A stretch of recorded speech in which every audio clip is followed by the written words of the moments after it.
Microsoft ওয়ার্ডে আমরা মূলত খুব সুন্দরভাবে একটি সার্টিফিকেট ডিজাইন করতে পারি। তো এই জন্য প্রথমে আমরা নতুন একটি ডকুমেন্ট নিয়ে নিচ্ছি। নতুন ডকুমেন্ট আমরা নিয়ে নেব এবং প্রথমেই আমরা পেজ লেআউটে ক্লিক করার পর পেজ ওরিয়েন্টেশন থেকে আমরা ল্যান্ডস্কেপে নিয়ে নিচ্ছি। ল্যান্ডস্কেপ করার পর পেজ বর্ডারে ক্লিক করব। পেজ বর্ডার থেকে যে ডায়লগ বক্সটি আসছে এখান থেকে নান, বক্স এবং শ্যাডো, 3D এবং কাস্টম, আমরা এখানে বক্সে ক্লিক করব। এরপর এখান থেকে লাইন আমরা সিলেক্ট করব, যেমন এই লাইনটিকে সিলেক্ট করছি। লাইনের কালার আমরা এখান থেকে যে কোনো কালার সিলেক্ট করতে পারি।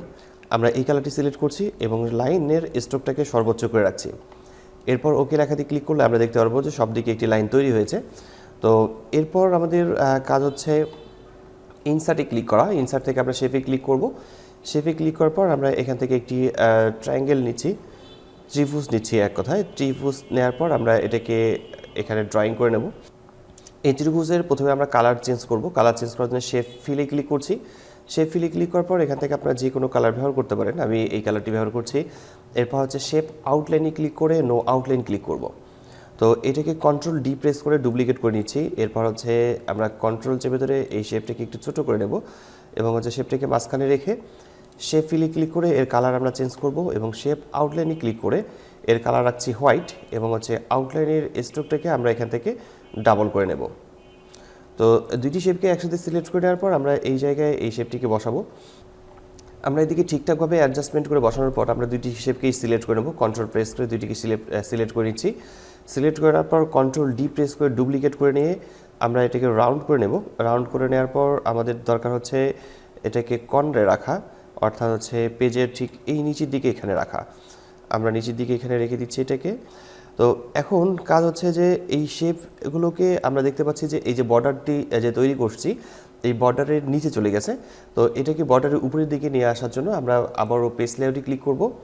পেজ বর্ডারে ক্লিক করব। এখান থেকে আমরা অপশনে ক্লিক করছি।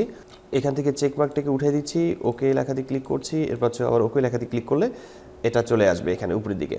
তো এটা উপরের দিকে চলে আসছে। এরপরের কাজ হচ্ছে আমরা একটু ছোট করে দেখি, তাহলে দুই দিকে আমরা কর্নারে দেখতে পাচ্ছি যে আমাদের এখানে শেপ অলরেডি চলে আসছে। আমরা ইনসার্টে ক্লিক করার পর শেপে ক্লিক করছি। শেপে ক্লিক করার পর নিচের দিক থেকে আমরা স্টার অ্যান্ড ব্যানার্স যে অপশনটি দেখতে পাচ্ছি এখান থেকে আমরা একটি স্টার নিয়ে নিচ্ছি। এখান থেকে একটি স্টার নেব। স্টারটিকে আমরা এখানে ড্রয়িং করে নেব। শিফট প্রেস করে ধরে এই স্টারটিকে এখানে ড্রয়িং করে নিয়ে আমরা এর কালার চেঞ্জ করব। কালার চেঞ্জ করার জন্য আমরা এখান থেকে যে কোনো কালার চেঞ্জ করতে পারি। আমি এই কালারটি সিলেক্ট করছি। আবারও ইনসার্টে ক্লিক করার পর শেপে ক্লিক করব। এখান থেকে একটি ওভাল নিচ্ছি এবং শিফট প্রেস করে ধরে ওভালটিকে আমরা এখানে ড্রয়িং করে নেব মাঝখানে। তো এর কালার চেঞ্জ করার জন্য আমরা শেপ স্টাইলে ক্লিক করে এখান থেকে এর কালার চেঞ্জ করে দিচ্ছি। তো এর কালার চেঞ্জ করার পর আমরা ইনসার্টে আবারও ক্লিক করব, শেপে ক্লিক করব। এখান থেকে আমরা বেসিক শেপ থেকে আমরা এই শেপটিকে এখানে সিলেক্ট করছি। এই শেপটিকে নেওয়ার পর আমরা এইটিকে একটু ঘুরিয়ে নেব। তারপর এখানে দিয়ে দিচ্ছি। এটাকে ডুপ্লিকেট কন্ট্রোল ডি প্রেস করে ডুপ্লিকেট করে নেব। এরপর এখান থেকে আমরা একে ফ্লিপ টু হরিজন্টালি ক্লিক করে নিচ্ছি। তারপর এটাকে আমরা এখানে বসাই দেব। দুইটিকে একসাথে সিলেক্ট করে নেব। এরপর আমরা এর ডিজাইন চেঞ্জ করব। আমরা এর কালার চেঞ্জ করে নিচ্ছি। আপনারা এখান থেকে যে কোনো কালার সিলেক্ট করতে পারেন। আমি এই কালার সিলেক্ট করছি এবং সেন্ড টু ব্যাক এখানে ক্লিক করলে এটা পিছনের দিকে চলে যাবে। এর জন্য আমরা ইনসার্টে ক্লিক করব। এরপর শেপে ক্লিক করে আমরা একটি টেক্সট বক্স নেব এবং টেক্সট বক্সটি আমরা নিচ্ছি একটু বড় করে। তো আমি এই পর্যন্ত টেক্সট বক্স নেওয়ার পর এখানে এই হোমে ক্লিক করব। হোম থেকে আমরা এর ফন্ট সাইজ একটু বড় করে নেব। সেন্টারে আমরা লেখা শুরু করব। মাঝখানে আমি এখানে লিখছি সার্টিফিকেট এন্টার প্রেস করলাম। এরপর আমরা এখানে বেশ কিছু কথা লিখব। আমরা এই কথাগুলো লেখার পর আমরা লেখাগুলোকে সিলেক্ট করে নিচ্ছি। প্রথমে সার্টিফিকেট লেখাটিকে সিলেক্ট করার পর এর ফন্ট আমরা চেঞ্জ করব। এখান থেকে আপনাদের যে কোনো ফন্ট আপনারা সিলেক্ট করতে পারেন। যে কোনো ফন্ট সিলেক্ট করার পর সার্টিফিকেট লেখাটিকে বড় করে নেব। এরপর বোল্ড করতে চাইলে আপনারা বোল্ড করতে পারেন। এরপর নিচের এমপ্লয়ি অফ দ্য মান্থ এই লেখাটিকে সিলেক্ট করে আমরা এই লেখাটিকে একটু বড় করে নিচ্ছি। অ্যাওয়ার্ডেড টু কথাটিকে আমরা সিলেক্ট করে নেওয়ার পর অল্প একটু বড় করে নেব এবং নিচের দিকে যাকে আমরা দিচ্ছি অ্যাওয়ার্ড সেই নামটি সিলেক্ট করার পর আমরা এই নামটিকে একটু বড় করে নিচ্ছি এবং এই নিচের নামটি ঠিক এইরকমই থাকবে। এবং এই টেক্সট বক্স দিয়ে আমরা তৈরি করেছিলাম এই বক্সে ক্লিক করতে হবে। ফরম্যাটে ক্লিক করে শেপ ফিল থেকে আমরা এখান থেকে নো ফিল করে নেব এবং শেপ আউটলাইন থেকে এখান থেকে নো আউটলাইন করে নিচ্ছি। তাহলে এখানে শেপ যে আউটলাইনটি ছিল সেই আউটলাইনটি এখান থেকে উঠে যাবে। এরপর নিচের দিকে সিগনেচার এবং ডেটের জন্য আমাদেরকে আরও একটি লেখা বসাতে হবে।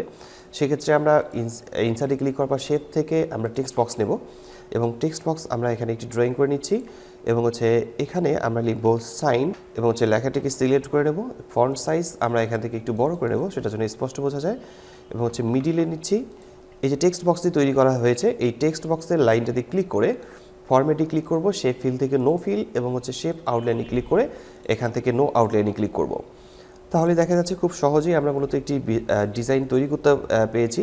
তো মাইক্রোসফট ওয়ার্ডের ডিজাইনটি ঠিক এরকমই ছিল এবং এখন আমরা এটাকে প্রিন্ট করতে পারি এবং শুধু নামগুলো পরিবর্তন করে আমাদের পছন্দ মতো আমরা প্রিন্ট করে নিতে পারবো। তো মাইক্রোসফট ওয়ার্ডের টিউটোরিয়ালটি আজকে এখানেই শেষ করছি। দেখা হচ্ছে অন্য কোনো টিউটোরিয়ালে। ততক্ষণ পর্যন্ত সবাই ভালো থাকবেন, সুস্থ থাকবেন। ধন্যবাদ সবাইকে। আল্লাহ হাফেজ।